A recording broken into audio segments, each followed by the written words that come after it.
Bonjour à tous, nous poursuivons avec la 8e Mishnah du premier Pérec.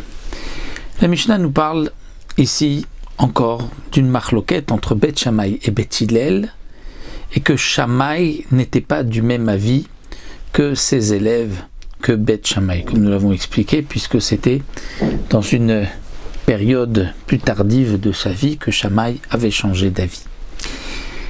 La Mishnah donc nous parle ici, cette fois-ci, de Teruma.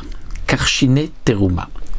Karchiné Teruma, ce sont, traduit peut-être en français, des vesses, donc une sorte de légumineux qu'on donnait à manger aux animaux.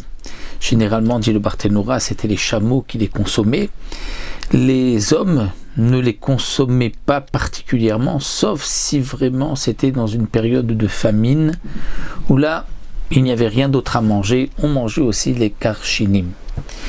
Donc les karchinés de Teruma, c'est-à-dire que normalement, ce qui n'est pas consommable, ce qui n'est pas à l'homme, mais qui est réservé aux animaux, on ne prélève pas la Teruma. Mais comme les karchinim étaient parfois mangés par les hommes, c'est pour cela que les chachamim ont imposé de prélever la Teruma. Donc pour toutes les karchinim qui ont poussé sur la terre d'Israël, il faut prélever la Teruma, ce premier prélèvement qu'on donnait aux Kohanim. Étant donné que ce n'est qu'une obligation midérabanan, d'ordre rabbinique, puisque ce n'était pas vraiment mangé en temps normal, donc les chachamim ont été quand même plus indulgents, ont été mekil. Et quelles sont les coulottes que nous retrouvons? C'est que la Teruma, comme nous le savons, il faut qu'elle soit mangée par un Kohen. Et par un Kohen en état de pureté, lorsque le Kohen est pur, et lorsque la Teruma aussi est pure. Si la Teruma est impure ou que le Kohen est impur, elle ne pourra pas être mangée. Pour une Teruma qui est minatora, si le Kohen est impur et qu'il mange de la Teruma, il est même chayav mita. Ici, il s'agit d'une Teruma, donc bien sûr, qui est que midérabanan. Donc, pour la Teruma, qui est minatora, normalement, il faut faire attention de la garder. On apprend ça d'un pasouk, puisque c'est marqué « et mishmer et terumotai ». Mishmer, c'est-à-dire qu'il faut garder la Teruma. La Torah nous ordonne de faire attention de ne pas rendre la Teruma impure. De même, nous avons une autre halakha, c'est que les mains, qui sont théoriquement pures, on n'a rien touché d'impur, les mains qui vont toucher la Teruma, les chachamim ont été gozer, on dit que les mains sont shniot la Touma, c'est-à-dire ils sont comme sheni, comme second degré de Touma, et comme nous le savons, le sheni va communiquer à la Teruma uniquement, va les rendre shlishi, et donc va les rendre impropres à la consommation.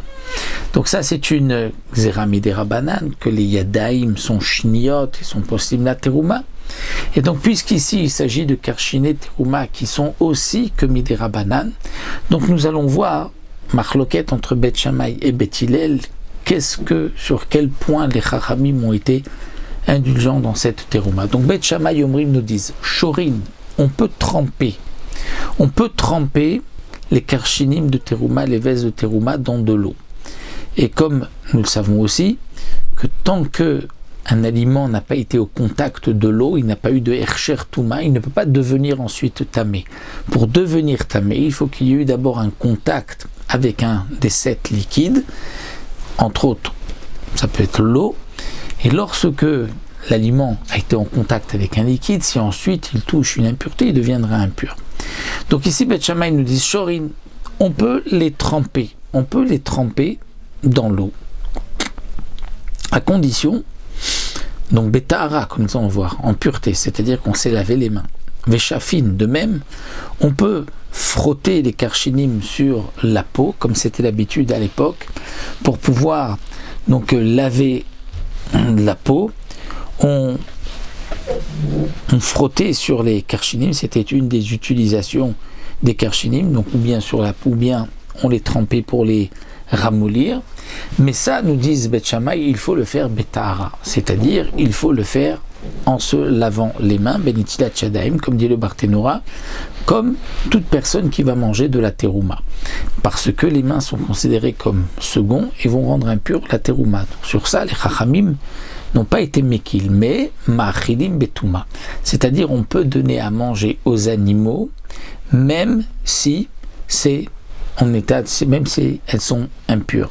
C'est-à-dire que si au moment où il va donner à manger aux animaux, dit le Barthénora, il va toucher avec ses mains et qu'il ne sait pas laver les mains, donc les mains sont chénies, et lorsqu'il va toucher, la terouma va devenir impure, ça, ce n'est pas grave, étant donné que c'est au moment où il va donner à manger à la bête.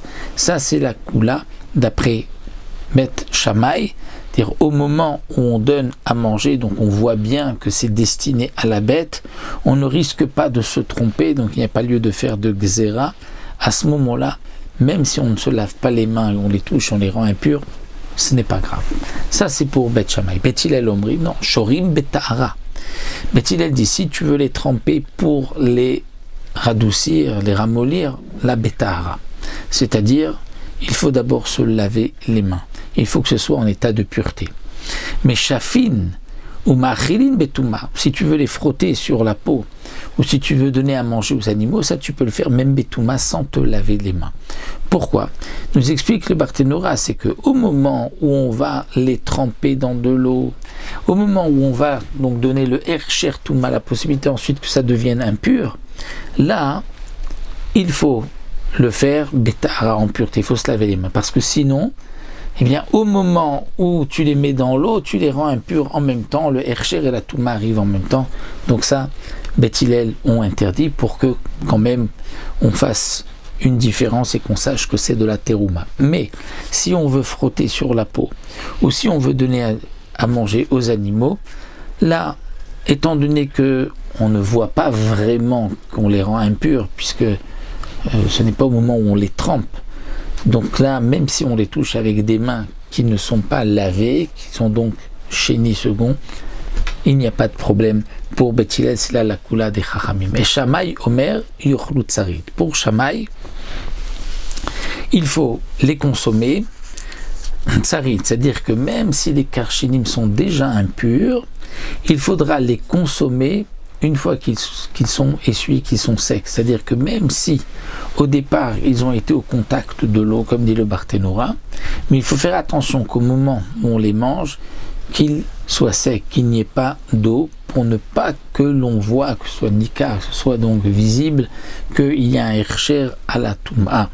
Donc ça, c'était ce que Shammai pensait, et donc Shammai était, si on peut dire, un petit peu mahmir, puisqu'il ne fallait pas qu'il y ait d'eau dessus, et Rabbi Akiva Omer Kol Maasem Betouma. Pour Rabbi Akiva, qui est le quatrième avis, Kol Maasem Betouma, c'est-à-dire on peut tout faire avec en état d'impureté, on n'a pas le droit on n'a pas besoin de se laver les mains, étant donné que les karchinim sont destinés aux animaux, donc ils n'ont pas le digne de terouma et il n'y a pas lieu de faire de chumrot. Les chachamim n'ont pas été mahmir, même si c'est vrai qu'on peut prélever la terouma, mais on n'est pas mahmir dans le digne de la tahara, de la pureté de cette terouma. Donc voici pour notre 8e Mishnah, les dinim donc de terouma. Et Bezrat Hashem, la prochaine Mishnah, on changera encore de sujet.